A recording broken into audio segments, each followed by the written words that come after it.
আসসালামুআলাইকুম, welcome back to my channel Asiya's daily cooking and tips. আশা করছি আপনারা সবাই খুব ভালো আছেন। আলহামদুলিল্লাহ আমি আল্লাহর অশেষ রহমতে খুব ভালো আছি। তো এখানে প্রায় 1 কেজির মতন গোস্ত আছে। এটা কোরবানির গোস্ত। তো এখানে আমি যেভাবে করে একটু ছোট করে কেটে নিয়েছি। তো আজকে আপনাদেরকে এই বিফটা দিয়ে খুব সুন্দর একটা রেসিপি করে দেখাবো এবং খুবই সহজে কিভাবে বাসায় বিফ কোরমা তৈরি করবেন সেই রেসিপিটি আজকে আপনাদের সাথে শেয়ার করব। তো এভাবে কিন্তু গোস্তটাকে কেটে আমি ধুয়ে ঝরিয়ে নিয়েছি। দেখতে পাচ্ছেন এখানে বেশ রক্ত পানি বের হয়েছে। তো এই যে আমি কিন্তু এই বোলের মধ্যে সব গোস্তটুকু নিয়ে নিয়েছি। এখন আমি অনেকগুলো মশলা দিয়ে এই গোস্তটাকে আগে ম্যারিনেট করে রাখবো। তো দেখতে থাকুন কিভাবে ম্যারিনেট করছি আর এর মধ্যে কি কি জিনিস ব্যবহার করছি। তো প্রথমে হচ্ছে আমি এখানে প্রায় 2.5 টেবিল চামচের মতন আদা রসুন পেস্ট দিয়ে দিলাম। যেহেতু এখানে এটা কোরমা হবে, তো এই যে এখানে আমি টক দইটা কিন্তু একদম মানে গলানো টক দই, একটু পানি এখানেও প্রায় আমি হচ্ছে আপনার 3 টেবিল চামচের মতন হবে দিয়ে দিয়েছি। তো আপনারা আপনাদের পছন্দ অনুযায়ী দিবেন আর হচ্ছে মানে গোস্তের পরিমাপ অনুযায়ী দিবেন। আর এখানে একটা মশলা আমি হাতে করে নিয়েছি। এখানে আছে জয়ফল, জয়ত্রী, পোস্তদানা, কাবাব চিনি, জিরা, 3 রকমের বাদাম, কাজু, কাঠবাদাম আর হচ্ছে চীনা বাদাম, আর এর সাথে আছে হচ্ছে একটা কালো এলাচ। তো এই সবগুলোকে আমি সুন্দর করে বেটে নিয়েছি। এই মশলাটা এখানে দিব। আর বিফ কোরমা করার জন্য কিন্তু এই মশলাটা অবশ্যই ব্যবহার করতে হবে, নাহলে কিন্তু বিফ কোরমার যে আসল যে টেস্টটা সেটা কিন্তু পাবেন না। আর এখন এখানে কিছু গুঁড়া মশলা ব্যবহার করব। এখানে দেখতে পাচ্ছেন এখানে 1/2 চা চামচের মতন আছে কালো গোলমরিচের গুঁড়া, এখানে হচ্ছে 1.5 চা চামচের মতন ধনিয়ার গুঁড়া, আর এখানে 1 চামচের মতন মরিচের গুঁড়া, আর এখানে আছে স্বাদ মতো লবণ। তো এই সব মশলাগুলো এখন এখানে দিয়ে দিব। শাহি একটা ফ্লেভারের জন্য এখানে দিয়ে দিব হচ্ছে আমি কেওড়া জল, প্রায় 1 চামচের মতন এখানে আমি হচ্ছে কেওড়া জল ব্যবহার করেছি। এখন হচ্ছে হাতের সাহায্যে খুব ভালোভাবে এই বিফটাকে সুন্দর করে একদম মাখিয়ে নিতে হবে এবং এই মাখানোর কাজটা অবশ্যই কিন্তু হাতের সাহায্য করতে হবে এবং খুব ভালোভাবে মাখিয়ে নিতে হবে। এবং এটাকে মাখিয়ে প্রায় আমি খুব বেশিক্ষণ এটাকে ম্যারিনেট করব না, 15 মিনিটের মতন এটাকে ম্যারিনেট করে রাখবো, যেহেতু আমি এটা একটু তাড়াতাড়ি রান্না করতে চাচ্ছি। তো আপনারা হাতে যদি সময় থাকে আপনারা হচ্ছে আধা ঘন্টা থেকে 1 ঘন্টার মতন ম্যারিনেট করে নিতে পারেন। তো এই যে আমার গোস্তটা কিন্তু সুন্দরভাবে একদম মাখানো হয়ে গিয়েছে। এখন প্রায় এটাকে আমি 15 মিনিটের জন্য ম্যারিনেট করে রাখলাম। বিসমিল্লাহির রহমানির রহিম। চুলায় দেখতে পাচ্ছেন আমি কিন্তু একটা প্যান বসিয়ে দিয়েছি, প্যানটা শুকিয়ে গিয়েছে। এখন হচ্ছে কোরমাটা করার জন্য আমি এখানে প্রথমে পরিমাণ মতন তেল দিয়ে দিচ্ছি। গোস্তটা কিন্তু বেশ চর্বি আছে, তো এই জন্য একটু কমই দিব, খুব বেশি না দিলেও চলবে। আর এখানে আমি এখন দিয়ে দিব একটু বাঘাবাড়ি স্পেশাল ঘি।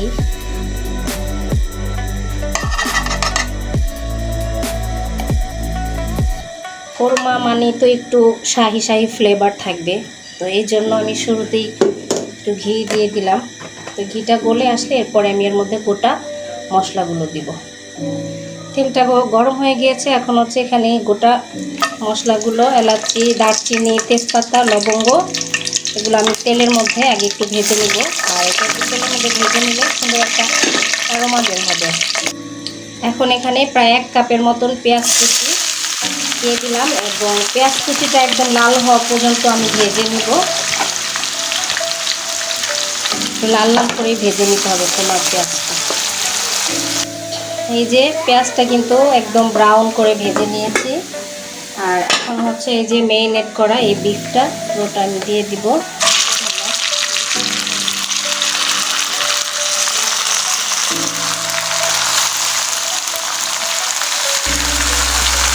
এটার মধ্যে যে কিছু মশলা আছে এটা ধুয়ে একটু পানি দিয়ে দিব। একটু পরে দিচ্ছি গোস্তটাকে একটু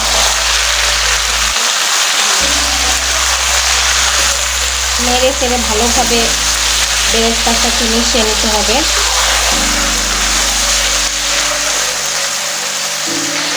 এখন হচ্ছে এই যে মশলাটা ধোয়া পানিটা দিয়ে দিব। মশলাটা এই বিফটা ভালোভাবে কষানোর জন্য প্রথমে একটু পানি দিয়ে বিফটা যদি কষানো না হয় তাহলে কিন্তু এটার টেস্ট ভালো লাগে না। সেটা আপনি যেই ধরনের মানে গোস্তই রান্না করুন না কেন, যেমন মানে রেজালা করুন বা কারি তরকারি যেটাই করুন, প্রথমে একটু কষিয়ে নিলে সেই তরকারিটার টেস্ট খুবই ভালো আসে। আর এখন হচ্ছে আমি 3টা কাঁচামরিচ এই পর্যায়ে দিয়ে দিব। পরে আবার 3টা কাঁচামরিচ দিব, একদম নামানোর ঠিক আগে। এখন 3টা দিলাম কিসের জন্য, যে কাঁচামরিচের সুন্দর ফ্লেভারটা যাতে গোস্তটার সাথে সুন্দরভাবে মিশে যায়, এই জন্য।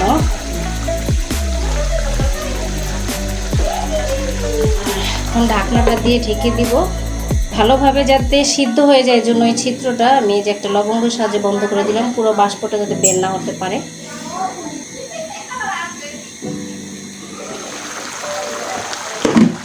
যে ব্যাগটা কিন্তু বলক উঠে এসেছে। এখন একবারে চুলার আঁচটা কমায়ে ভালোভাবে কষিয়ে নিব। তারপর কষানো হলে পরে আবার একটু ঝোল দিয়ে সুন্দর করে কুক করে নিব। তো সাথেই থাকুন, দেখতে থাকুন। এই ফাঁকে গোস্তটা আমি ভালোভাবে একটু কষিয়ে নিই। এই যে দেখতে পাচ্ছেন বিফটা কিন্তু ভালোভাবে কষানো হয়ে গিয়েছে। এখন হচ্ছে একটু ভালো করে সিদ্ধ হওয়ার জন্য এখন এখানে কুসুম কুসুম গরম পানি সেটাই এখানে দিয়ে দিলাম। তো যতটুকু পানি দিয়েছি এর মধ্যে ইনশাল্লাহ পুরোটা সিদ্ধ হয়ে যাবে। মোটামুটি 60%-এর মতন হয়ে গিয়েছে, এখন হচ্ছে 40%-এর মতন সিদ্ধ বাকি আছে। আর এই পর্যায়ে এখন এই যে 3টা কাঁচামরিচ আর হচ্ছে আলু বোখারা এগুলো আমি দিয়ে দিলাম। এখন এইভাবে এটা একদম ভালো করে একদম ভুনা ভুনা করে রান্না করে নিব।